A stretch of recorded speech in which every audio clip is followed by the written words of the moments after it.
I speak here as of course, a resident of Detroit, a veteran, someone who's firm in my belief as a Christian, as an American nationalist.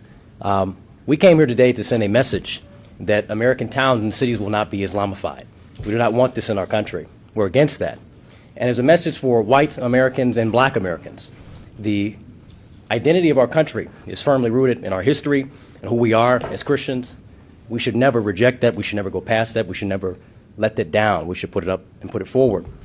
We have two prime examples, one in Europe and one happening in Nigeria, the slaughter of Christians in Nigeria and the invasion of Europe from Islamic countries.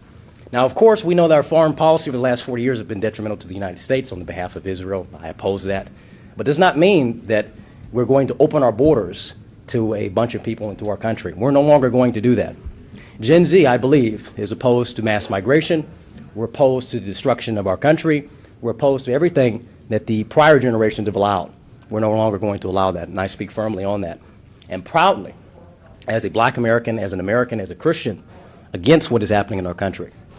I hear about all this hate that we brought to Dearborn, but myself and the people who've been here with us, we've been met with great hate since we've been walking up and down the street, Michigan Avenue. I've been spit on. I've been called a house Negro, a coon, everything under the book because I'm black and I care about my country. Imagine that. That's the nation we stand in. If you stand for your country, you're called everything under the book. If you stand for your people, whether you're white or black, Hispanic, Arab, you're called the enemy of the people.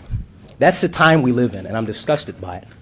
Walking with white Americans saying that I'm a Christian and I believe in this country feels like I'm in the 1950s. I feel like I'm somebody from the South, a white person from the South walking with a black person. To see on the other side the pain is disgusting.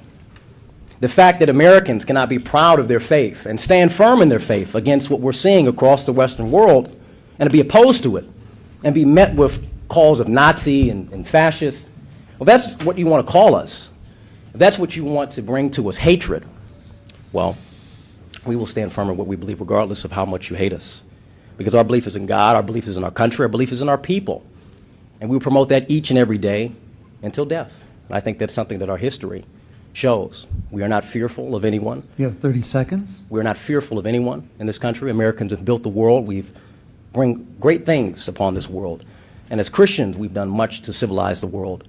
And we will not allow anyone to tell us we cannot be Christian, that we cannot say what we want in this country because we've built this country into what it is. And we allow people to come over here and have their say. Well, guess what? We say no to Islamification of the United States and all of Western civilization. Thank you. Thank you, sir.